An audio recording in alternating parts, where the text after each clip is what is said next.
آج کا ہمارا موضوع ہے انگریز سکھ جنگ رسول نگر گوجرانوالہ۔ انگریز مغل بادشاہ جہانگیر کے دور میں تجارت کے بہانے ہندوستان میں داخل ہوئے۔ ایسٹ انڈیا کمپنی کے نام سے انڈیا میں انہوں نے ابتدا میں لگان اور تجارت پر قبضہ کیا، جس کے لیے تحائف کے نام پر انگریزوں نے مغل بادشاہ جہانگیر کو اعلیٰ شراب، پرفیوم اور عورتیں پیش کی۔ علاوہ ازیں انہوں نے ڈیوائڈ اینڈ رول اوور کی پالیسی اپنائی۔ پہلا قبضہ انہوں نے 1757 میں سراج الدولہ کو شکست دے کر بنگال پر کیا۔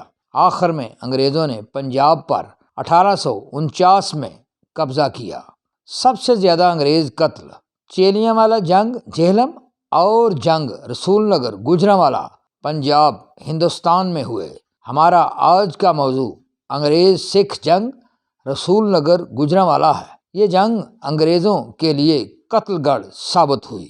اس کی تفصیل پیش خدمت ہے۔ رسول نگر قصبہ دریائے چناب کے بائیں کنارے پر آباد ہے۔ رسول نگر کو زمیندار نور محمد چٹھا نے آباد کیا۔ مغل سلطنت جب زوال پذیر تھی تو نور محمد چٹھا منچھر والے نے رسول نگر پر قبضہ کیا۔ اس وقت اس قصبہ کا نام نور کوٹ تھا۔ نور محمد چٹھا منچھر والے کی موت کے بعد اس کا بیٹا پیر محمد چٹھا رسول نگر پر صاحب اقتدار ہوا۔ پیر محمد چٹھا عبد الرسول شاہ کا مرید تھا۔ اس نے نور کوٹ کا نام تبدیل کر کے اپنے مرشد کے نام پر رسول نگر رکھا۔ چٹھا قبیلہ نے رسول نگر کو ایک ریاست کی شکل دی، باقاعدہ فوج کا انتظام کیا، توپیں بنوائیں، کئی مرتبہ سکھوں کو لڑائی میں شکست دی۔ رنجیت سنگھ کا دادا چڑھت سنگھ رسول نگر کو فتح کرنے کی کوشش کرتا رہا، لیکن وہ ناکام رہا۔ بعد ازاں رنجیت سنگھ کا باپ مہا سنگھ رسول نگر پر قبضہ کرنے میں دھوکے سے کامیاب ہو گیا۔ اس نے پیر محمد چٹھا سے دوستی کی، گرنتھ کی قسم کھائی، اپنی رہائش پر بلایا، قید کیا اور رسول نگر پر قبضہ کر لیا۔ قبضہ کے دوران اس نے مساجد کی بے حرمتی کی، لوگوں کی توہین کی، لوگوں کے گھروں کو لوٹا، حتیٰ کہ گھروں کے برتن بھی اٹھا کر لے گیا۔ رسول نگر کا نام تبدیل کر کے اس نے رام نگر رکھ دیا۔ رسول نگر سکھوں کے قبضہ سے پہلے پنجاب بر صغیر کا ایک اہم تجارتی مرکز تھا۔ رسول نگر کے دریائے چناب کو بندرگاہ کی حیثیت حاصل تھی۔ رسول نگر میں بہت بڑی لکڑی کی مارکیٹ تھی۔ رسول نگر کے کمبل، چینی کے برتن اور کشتیاں پورے بر صغیر میں مشہور تھیں۔ دریائے چناب اور نالا ڈیک کی وجہ سے رسول نگر ایک اچھی شہرت رکھتا تھا۔ مہا سنگھ کے ماموں سردار دل سنگھ نے علی پور پر قبضہ کیا، اس کا نام تبدیل کر کے اکال گڑھ رکھ دیا۔ مختصر ہم یوں کہہ سکتے ہیں کہ رسول نگر، علی پور اور سید نگر کے عوام سکھوں کی حکومت کو اچھے الفاظ سے یاد نہیں کرتے۔ سکھوں کا دور حکومت مسلمانوں کے لیے انتہائی نقصان دہ رہا۔ سکھوں نے رسول نگر میں گردوارہ بنوایا، مندر تعمیر کیا۔ رنجیت سنگھ نے برلب دریائے چناب باراندری بنوائی۔ وہ یہاں گرمیوں میں آرام اور سکون کے لیے اپنی بیگمات کے ساتھ آتا۔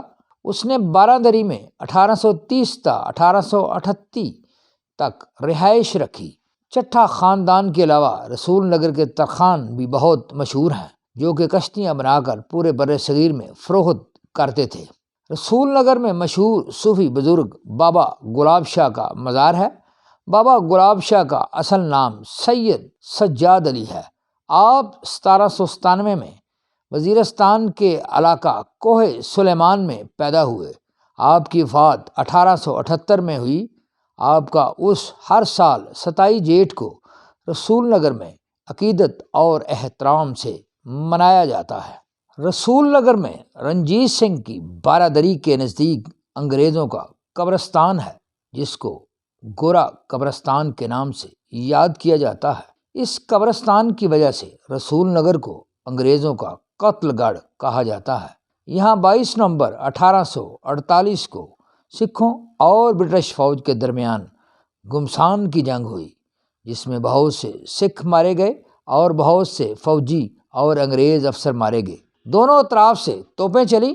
اس جنگ میں انگریزوں کے لگے ہوئے کتبہ کے مطابق 16 انگریز افسر ہلاک ہوئے، 10 افیسر لاپتہ ہوئے، 64 زخمی ہوئے۔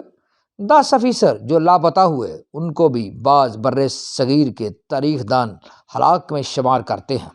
اس جنگ میں 2 مسلمان بھی انگریزوں کی سائڈ سے لڑتے ہوئے شہید ہوئے، جن کی قبریں موجود ہیں۔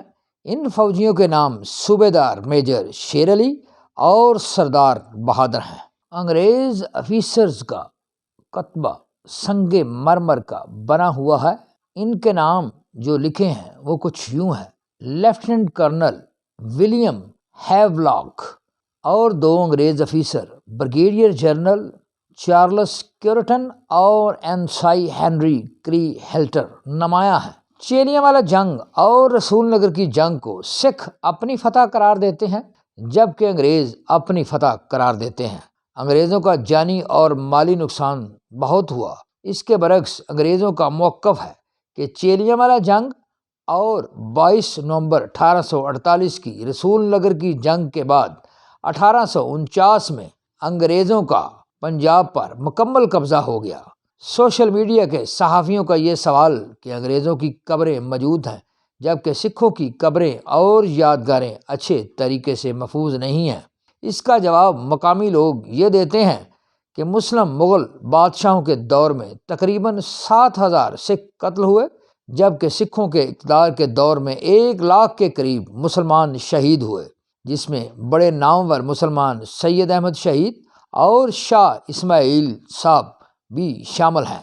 سب سے زیادہ جانی اور مالی نقصان سکھ سلطنت کے دوران مسلمانوں کا ہوا۔ نتیجتاً مسلمانوں نے سکھوں کی یادگاروں کی حفاظت نہیں کی۔ مسلمان سمجھتے تھے کہ انگریزوں کا دور حکومت سکھوں کے دور حکومت سے بہتر رہا۔ انگریزوں کا دور حکومت پنجاب میں تقریباً 100 سال کے قریب رہا، یعنی 1849 تا 1947 تک۔ سکھ سلطنت کے دور میں سکھ 6%، 24% ہندو، 1% عیسائی اور یہودی، جبکہ 69% مسلمان تھے۔ ہندوؤں سے سکھوں کا سلوک اپنے دور حکومت میں اچھا رہا، اس لیے سکھوں نے ہندوستان کی تقسیم کے دوران ہندوؤں کے ساتھ رہنے کو ترجیح دی۔ لیکن اب سکھ اپنے فیصلہ پر شرمندہ ہیں اور ہندوستان سے علیحدہ سکھ وطن کا مطالبہ کر رہے ہیں اور ہندوؤں کے ظلم برداشت کر رہے ہیں۔ آج سکھوں کے مسلمان دوست ہیں اور انتہا پسند ہندو سکھوں کے دشمن ہیں۔ پاکستان زندہ باد۔ Please like, comments, share and subscribe my YouTube channel TSC Tarak Search Channel and my YouTube channel TSC Tarak Study Channel Shorts. Thank you.